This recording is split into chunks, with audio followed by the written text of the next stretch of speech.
Hey, initially the San Francisco/Sacramento team was supposed to be back and forth with one game at Sac, and they decided to do it.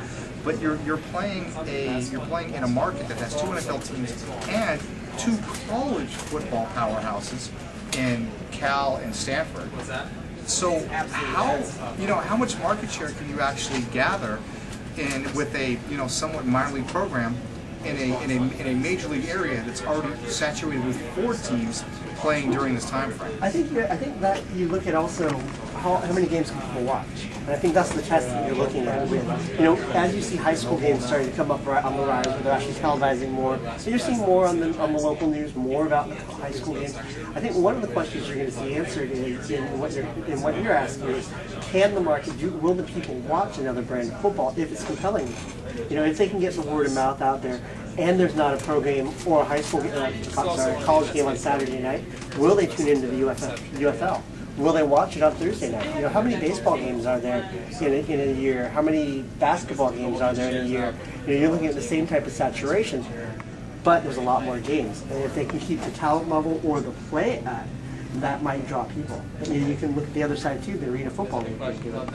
That's right. Now this is the fourth or the fifth largest market, media market, and a huge sporting industry here that is constantly competing with, I guess, teams outside of this area. It seems like we're really cut off here. The Raiders are talking about staying with their lease through 2013. So that's probably 1 year past what we thought they were going to do when they tried to move back to Los Angeles. 2014 does give Los Angeles County enough time to come up with money to build a stadium. That would just completely rip out the hearts of fans here. But then there would be a great fan base left that would probably lock right on to another team. I don't know. LA is not that far away, Stephanie. It is not that far away, and LA fans do come up. And then there's also the 49ers. We talk of them moving to Santa Clara, which I think would also be devastating. I mean, these are great football towns. So I don't know. I feel like there's enough room for everybody. We are passionate about football in this area. So if they can really capture our hearts with some great catches, we can see some great football, which we've been looking forward to as Raider fans. And I know 49er fans as well, that maybe they'll get a large enough crowd to keep them around and keep the team, the league thriving. It's not that I don't think that a good football will do that. I just don't know if there's that many pieces of the pie that can be spread around. So to me, I would say, okay, let's look at Portland. Portland had a good UFL team. I'm sorry, good USFL team in the Breakers. Wasn't the Portland Breakers? And they were able to get some market share there too as well. But there'd be no competition. I mean, let's face it. We're playing a football game on Thursday. Okay, the Raiders are at home on Sunday, and you got the big game on Saturday with Cal, right? There's only so many dollars for the family to get up and go out and say, let's go watch football. Well, but if you're looking at dollars too, though, you think about the Raiders didn't sell out this week, and what are the ticket prices for the Raiders games? What's the difference if it's good football? If you're looking at a $15 ticket when you're down here on the lower level, isn't that going to be compelling? I mean, obviously, of course, the marketing has to be there so people have to know to come to see the game. I mean, then you're looking at the pie shrinking, where it's not going anywhere. If the Raiders aren't taking that money, there's a place that money, the football money, can go in the area. Oh, I agree with you to that point. What my point is let's when I'm talking about there's always the pie dollar, right?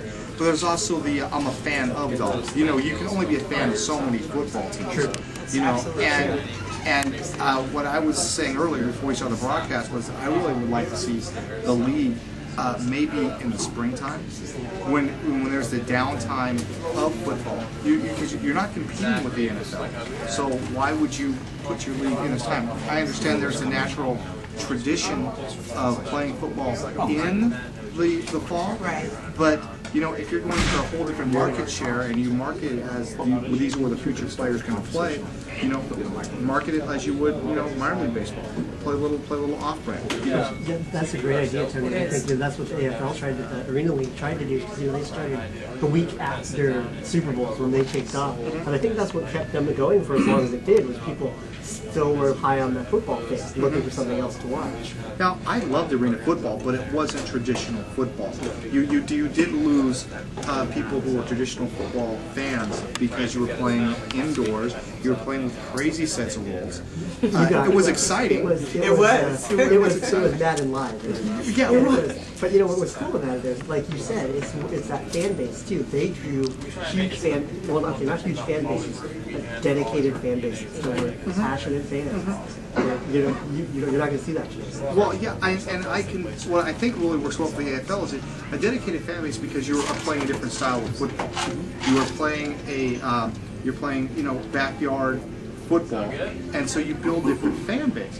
Well, if you're going to play NFL style football, you are trying to take the NFL fan here. Yeah, and you know that's during the same season. That's an interesting thing too. What you're talking about with the different type of fan base. You know, one thing that the AFL did, and you noticed that a lot of the fans in San Jose, when I was talking to them or when I was covering that league, there were a lot of invested fans that came up with the league that didn't know football other than that specific type of football. And I think that's something that you might see here, where you're getting fans that are new to following football, or maybe new to following football live. Because how many people really get to go out and do that? Not many people. And then in terms of, I thought about the XFL as you were chatting there, and I knew that would draw a laugh. I actually loved XFL. I thought it was exciting. I liked that intensity, and they had quite a lot of marketing that I don't see here tonight, and I'm hoping that there are some organizations and corporations that will get behind this. The only thing the XFL did was just give Spike Lee a name to put on a really bad movie. What's interesting too, Stafani, about the money behind this is, you know, the league owns half of every team. And they do that to control the salary structures, so that they can maintain the what they call the integrity of, or what I've heard them call the integrity of the league. But I don't know where that's going to come from and how they're going to grow that. But they're only taking so much from each investor. So like if Mark Cuban or Mark Cuban supports the league, if someone wanted to come in and buy a portion, they can only buy half. So where the sponsorship then comes in would be that's a whole different animal. Doug Gabriel, a wide receiver that played for the Oakland Raiders, actually is playing here tonight for the California Redwoods, and that's a wide receiver that the Raiders could actually use right now on the field. What are you talking about? The Raiders have some great wide receivers in hold on, let me think.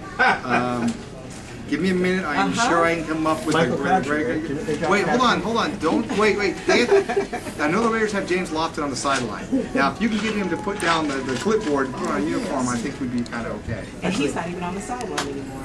He's not? Is he upstairs? I saw Gabriel play Saturday. Yeah, you're probably okay where you are. Oh, no, Doug, warm up, Doug. You can do it. You can do it. Well, as we're sitting here in Pac-12, or at&t, excuse me, just telephone park. Yeah, is Lincecum getting that second Cy Young? That is amazing. 18 wins. Yeah. We were talking earlier. They was commenting it's the lowest win total ever for a Cy Young winner. That's what they were saying. Why do you think this guy got the green light then? I heard on another station that I was watching today on TV was the comment was made. Lincecum doesn't pitch to the stellar defense that Carpenter or Wainwright pitched in front of. Yeah. Lincecum doesn't pitch in front of the powerhouse offense that he's pitching behind. So you're looking at a better quality win. The effort that goes into it, or maybe the performance of it, has to be rated a little higher. And what's changing the Cy Young nowadays is the presentation of that. I think maybe the lack of parity throughout baseball, which I think is actually okay, really does kind of show through if you can give an award like this to a guy who only wins 15 games when there's someone out there who won 19. Did you just say the lack of parity is okay in baseball? I did say the lack of parity is okay. Okay, just so everyone out there knows, Greg is a Dodger fan, so his team actually has some money to spend. But listen, you can go out and go buy a World Series like the New York Yankees. Okay, you should have like one player, like I don't know, A-Rod on your squad, not 8 of them. Well, by the same token, the Giants have 4 aces. You want to give one of those to the Dodgers? Because they can sure use one. Okay. They've got 2 aces and 2 guys who played who are not aces anymore. They may be jacks. Or jokers. Dodgers and Yankees, 2 teams I cannot stand. But that's for another show. I still hate Kurt Gibson. That's what I'm talking about. Once again, we're at, of course, at&t Park, or as Paul puts it, Pac-12 Park, San Francisco, where third home game is about ready to resume, and of course we're talking football with Tony Renteria, great league, who cover the